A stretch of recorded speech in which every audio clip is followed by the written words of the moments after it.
Aha! We have a raven paw. I shall see you at the end. You've already done this one. Quick music break.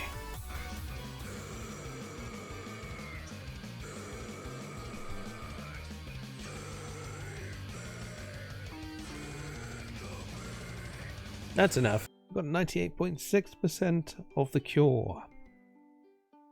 All the romance done, all the recon done. We've just got the last research. Let's see if we get anything new. Once you complete your research, your time on Cat Island will come to an end. I believe we have. I'm creeping around late at night again, and I seem to be doing this a lot more lately because my covert work on the antidote has reached a crucial and very exciting stage.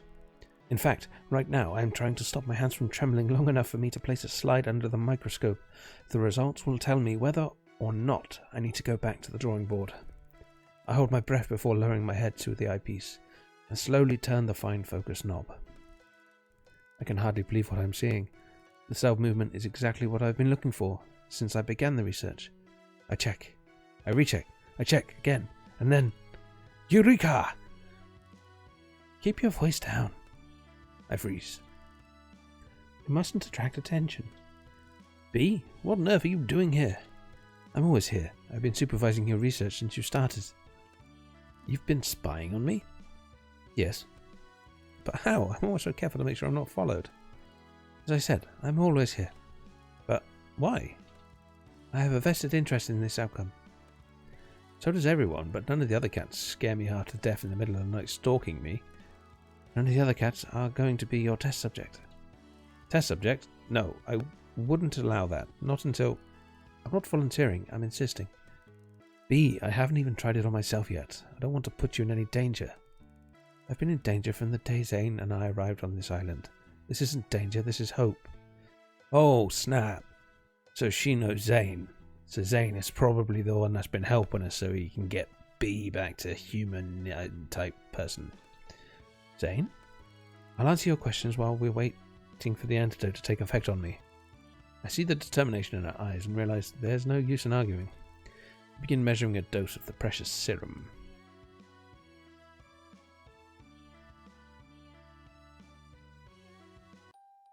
Hang on, if I make the antidote, that means I don't turn into a cat, and I needed to get all 6 people to turn into cats for an achievement. I made my way to Trixie's cave for the final day of B's antidote trial. It seems like no time at all since she cornered me in the lab and insisted I use her as my test subject, yet watching her transform and listening to her memories as they gradually return makes it feel like a lifetime ago. We've become close during this time, B and me. The irritable little cat who used to call me Turntail is now a real friend. She has confided in me about the life she used to have with Zane, their journey here, and the awful betrayal that wrenched them apart. It's felt like a privilege watching her gradually lose her feline characteristics and transform back into this beautiful human. We've had to adapt as she's reverted gradually, bringing in more and more human comforts. The pretty little cave now looks almost like a bedroom. Zane has been really helpful in finding the things we need and carrying them here.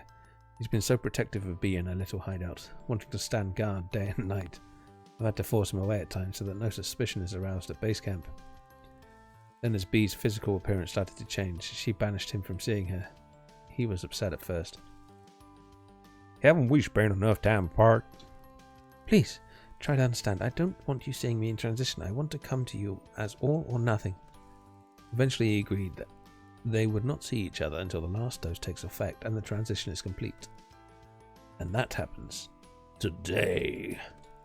So excited for the pair of them. I can't imagine what it's been like being apart for such a long time. Hello! Hi, I've been ready for ages. I thought you'd never arrive. Oh! Sorry, B, I couldn't get away any sooner, but I have it. Pull the vial from my pocket. Your final dose, although to be honest, you look fully human to me now. I feel it too. What time is he coming? She looks so anxious I want to hug her, but I know now that's not her style, so I just hand over the medicine. Zane? Any minute, I think. Better get on with it. Then here goes everything. She pours the liquid down her throat with a shudder. Hello? Anybody home?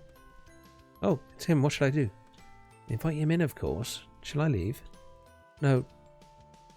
Not just yet. Stay for now. Okay.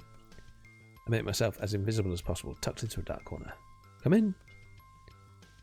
Zane enters, and the two of them stand staring at each other for what seems like an eternity until...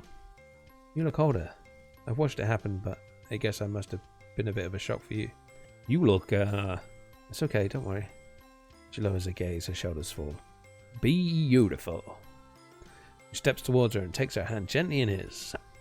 Nico, my beautiful Nico. You weren't my wife already, I'd ask you to marry me. Nico rather looks up into Zane's eyes and they kiss. Sorry, but I need to get on. Pair break apart self-consciously. Of course, yes, we need to make our plan, final adjustments and checks. Zane is laughing. Nico looks at him uncertainly. That's my Nico, as efficient as ever. Thank the gods, the stars, and most of all you, Larry, for bringing her back to me. But sadly, now you have to part again. Is everything set up on the mainland? How about Bob and Joe? I have the address of the safe house. Bob will be expecting a large cargo tonight for discreet passage. You know what to do when you're safely home, Nico? Check. And we set up a meeting with a law firm and have a standard property deed drawn up. I will then make arrangements for a meeting with an independent news agency with no information, but a little bit of bait. From then on, I will wait to hear from you. It won't be long, my love. Certainly won't. We plan to set the wheels in motion in 24 hours. That should give you plenty of time to be safely tucked away. Don't forget, we need a photo. Zane hands me a catalogue and puts his arm around Nico. Say cheese. The cats are red. I leave them to prepare for Nico's departure while I rendezvous with the other cats about the details of our plan.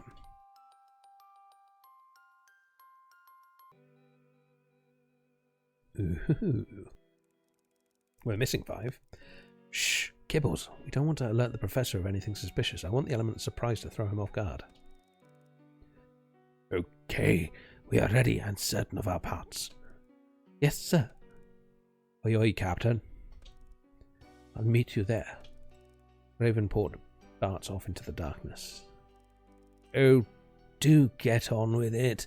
This is eating into my beauty sleep. Here goes then, take your positions. All the cats scatter in different directions, and I take a deep breath before bursting into the tent of the sleeping Professor Pawpaw.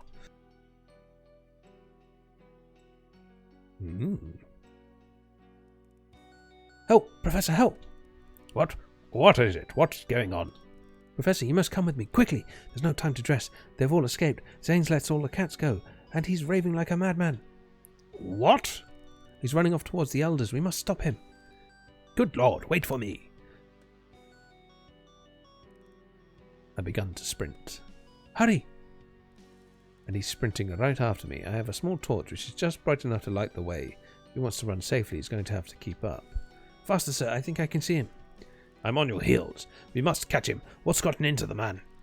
He was ranting about his wife. I don't understand. Perhaps I do. Faster, Larry.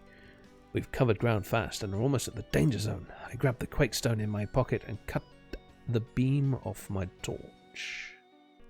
Damn, no battery. Be careful here. We're near the elder territory. Don't worry, Professor. I know this place like the back of my hand by now. Follow me. He does. Right into the danger zone. No! But it's too late. The vibration has hit and he's out for the count. They watch the last cats arouse themselves and turn on him, slowly beginning to circle. As soon as the first bite happened, Ravenpaw emerges from the shadows and orders the elder cats to retreat. Respecting her half-elder bloodline, they obey without question. Just enough time to whistle for Zane to come and help me drag the unconscious professor safely out of the danger zone. He's light and easy for Zane to carry him. We make our way to the beach where the other cats are waiting.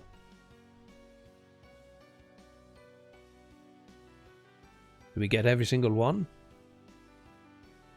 No. Has he been bitten? Yes, he's bitten all right. Look at his hand. The professor begins to browse. Where am I? What happened? You're one of us now. Hush, Kibbles. One thing at a time. What? How? I can hear them? That's a good thing, you'll see. Good to have you on board, fella. Well, that remains to be seen. Will somebody please tell me what on earth is going on? The professor sat up and noticed how frail he is. Yes, sir. I drape my sweatshirt around his shoulders. It can get quite chilly out here at night. That seems to calm him. I knew you were smarter than the others. How much have you worked out? Well, actually, I wasn't the smartest.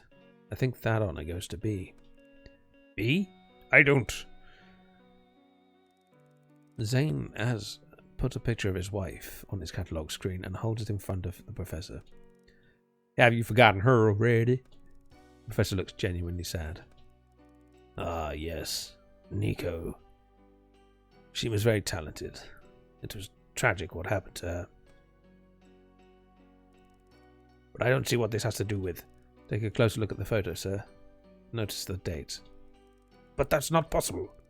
All things are possible, Professor, if you want them enough. The date is from this week, but she's human. Again. Which means... There's a pause as he looks from cat to cat.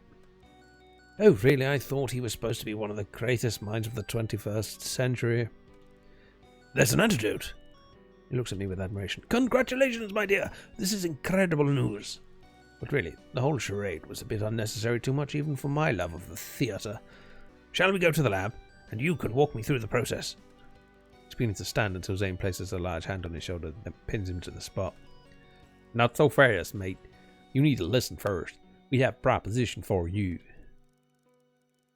You know, Zane, I was never personal about your wife. I liked her, I like you, but I needed insurance. That brings us rather definitely to the business at hand, Larry. Would you care to debrief?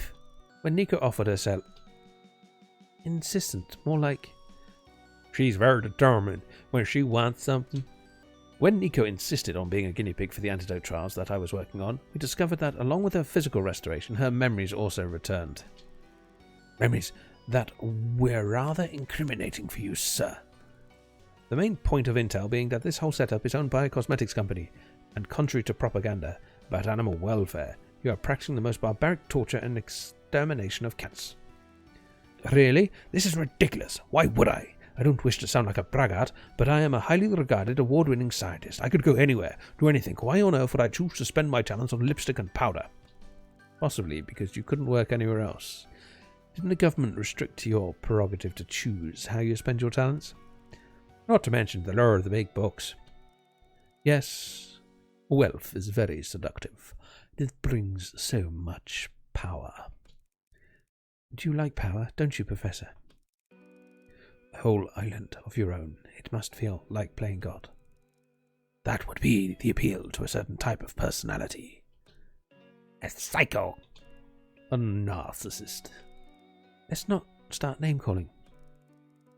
Let's not get bogged down in why. The facts are plain. You may have come here in the beginning with good intentions, but over time the goalposts have shifted. Lines have been crossed, and you are now so steeped in evil that you no longer recognize it as such. Bravo, Carter. Nicely said.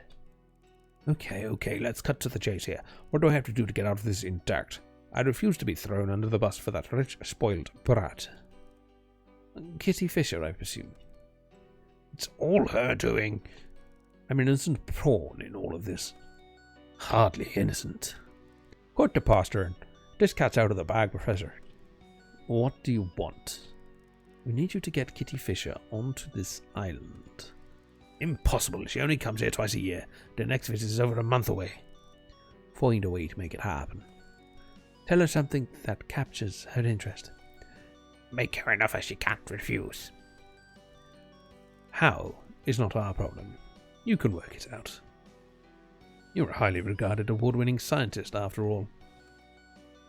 Ouch. So what's your plan? You don't need to know that. Only your part in it. We could tell you, but then we'd have to kill you.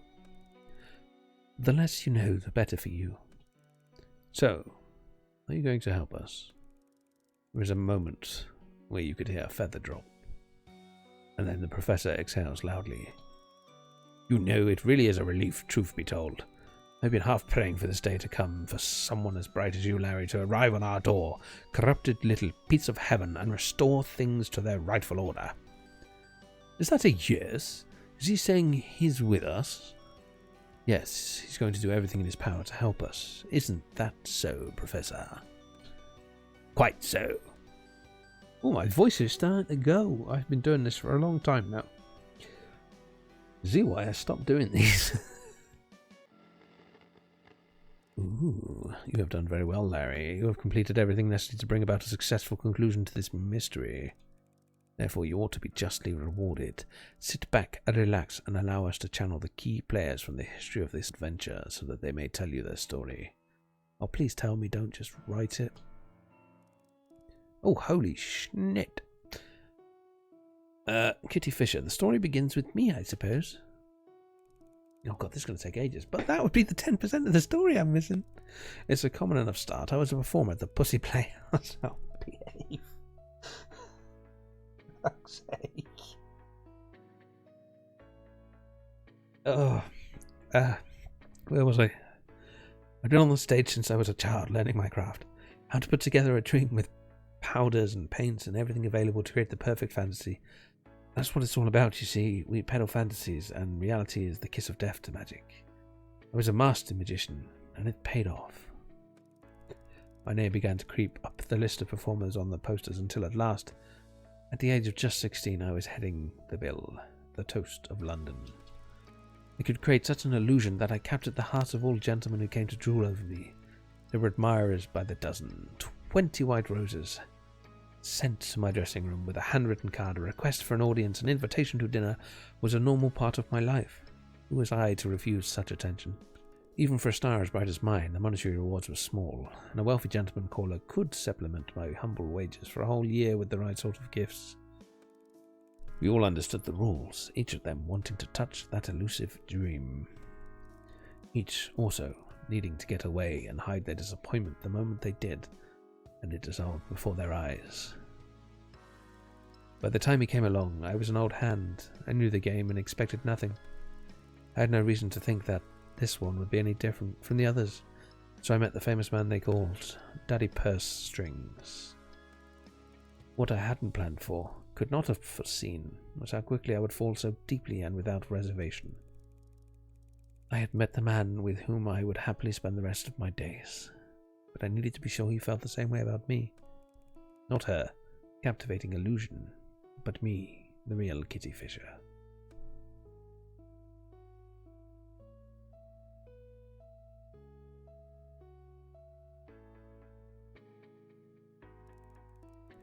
The first time I saw her, I couldn't move. She paralyzed me with her beauty and grace.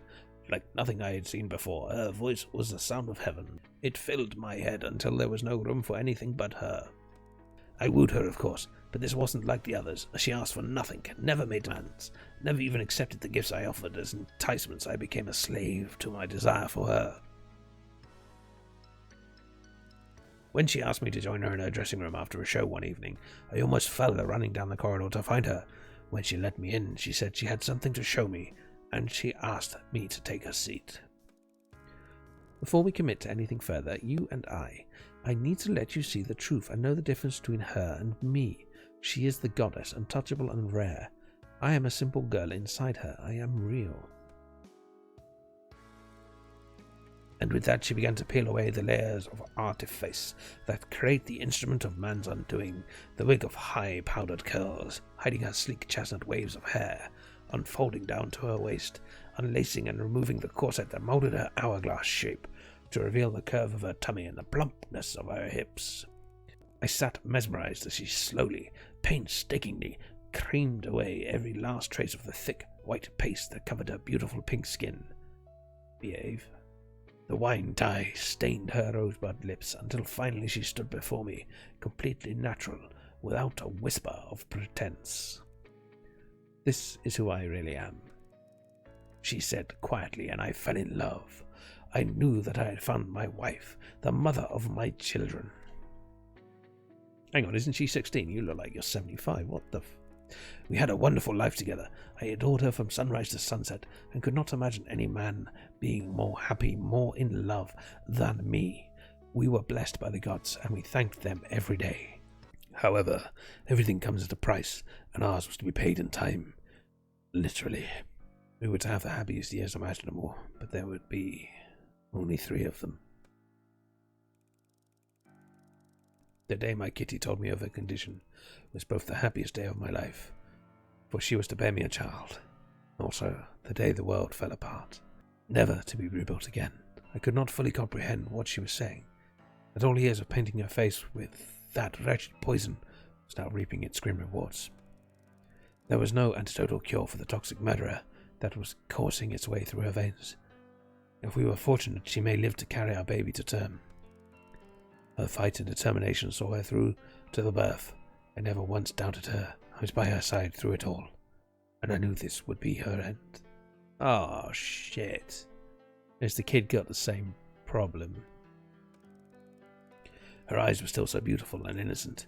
She covered her face with a silk scarf, but I could still make out the contour of her high cheekbones and the outline of her pillowy lips. I could, of course, also see the scars and lesions that gouged into her once plump flesh, but they did not mar her beauty. Oh no, she was still my exquisite angel here on earth. She refused to see the baby for fear that she might leave a lasting impression on her tiny mind. So we spent our precious last moments together alone, although we both knew she was dying. We spoke as if we had a lifetime ahead of us. Her high, quivering voice was a bell from heaven when she exclaimed, "We will raise our girl right. She will never know what it is to suffer the vileness of poverty, that which forces a girl into a lifetime of compromise and pain. She must know the beauty of freedom." I kissed the milky white skin of her hand, which was still untouched by death, and I carved a promise into my soul that I would honor my darling's wishes and never allow any child of our bloodline to be enslaved in the prison of ugliness. I would do whatever needed to be done to ensure they knew the freedom of beauty. She knew I had made my oath to her, for it was at that moment that her body released her back up to the heavens from whence she came. I will love my darling Kitty forever, and cherish her memory always. Shit, this got deep.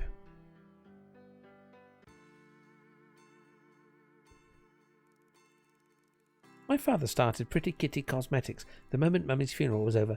It was a way of dealing with the grief that overwhelmed him. He worked so hard by that time. I came of age, he officially handed the company over to me. It was a thriving, healthy concern. I was very familiar with all aspects of the business, as Daddy had made sure I was hands-on from a very young age. Having a large shipping company at our disposal was a tremendous boost. We were able to travel far and wide in our search for the most rare and exotic ingredients to make our products. When the reins were placed in my hands, I was determined to push us to even greater successes.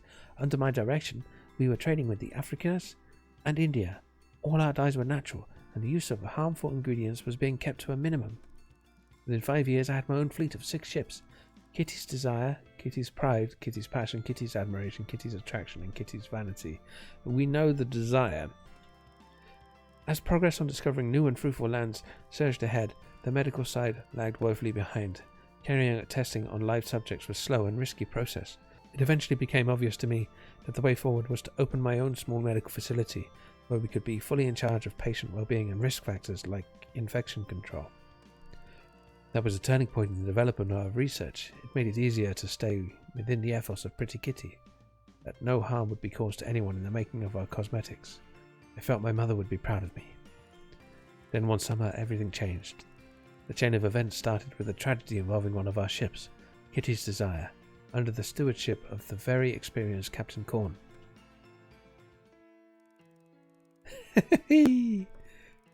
Who could have known when we set sail homeward bound from the Paradise Islands that this pleasant and routine run would become the defining moment of so many diverse stories? The sudden turn in the weather was the first clue that this would not be a normal day for the crew of the Kitty's Desire.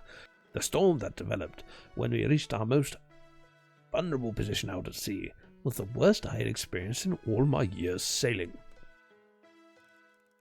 Needless to say, pirate trash, the scourge of the ocean, always looking out for an opportunity, seized upon our disadvantage and tried to overwhelm us.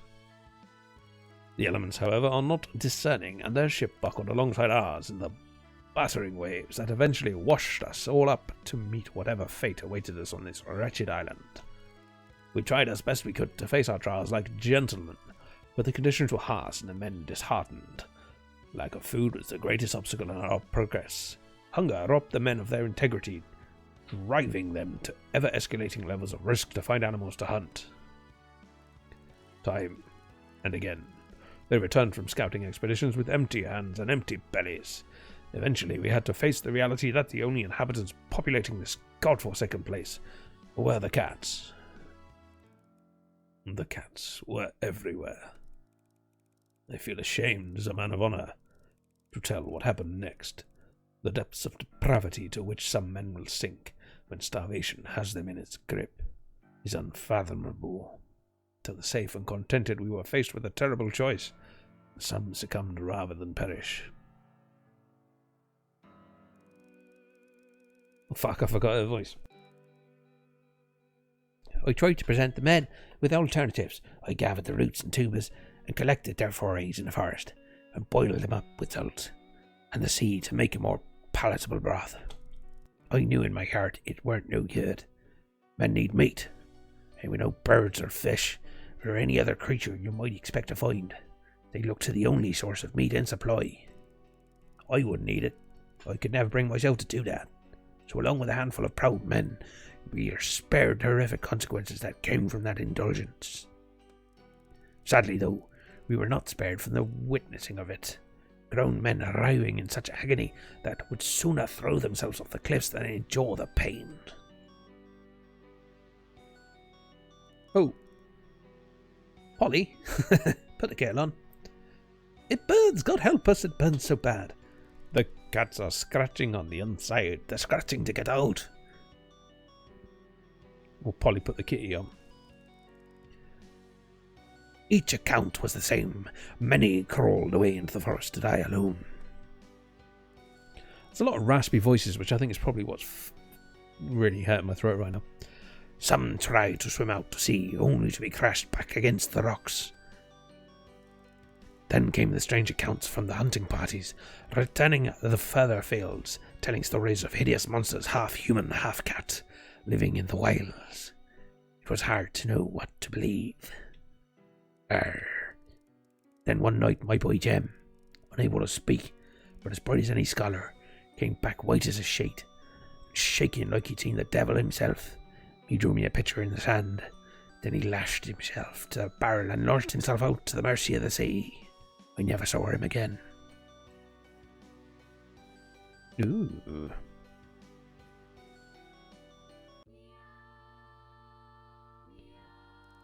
Okay. Calico Jim. A calico. I could not scarcely believe my own eyes. I thought it must surely be the hunger playing tricks on me. I spied it from afar at first, scratching in the dirt like an animal. It was bigger than a cat, but with the same ears and tails covered in fur. It heard my foot break a twig and turn so that I could see the face of a man, a monster, a half-breed. Oh, he looked wild and I knew he was about to go for me, so I turns and runs as fast as I can. I didn't stop to look back till I was safe with Captain Libby. That woman has been more than a mother to me. An angel is what she is. It was her who saved my life when the men took it in their heads that I was the Jonah, bringing the bad luck on the ship. They would have killed me proper if she hadn't hid me and kept me safe. They took my tongue before she managed to fight them off. What? How am I talking as you if they took my... But she nursed me back to health, making sure the infection didn't get me. I know for sure without her, I would have danced the Hempenjig. Hempenjig? I don't know that one. This plight, though, that he was now facing, even Captain Libby couldn't save us from. No human could protect us from the curse that was coming from my men going against nature. Much as I love her, I had to leave her. I had to try to get back to my little sister Sally, and try to find help for what them left behind.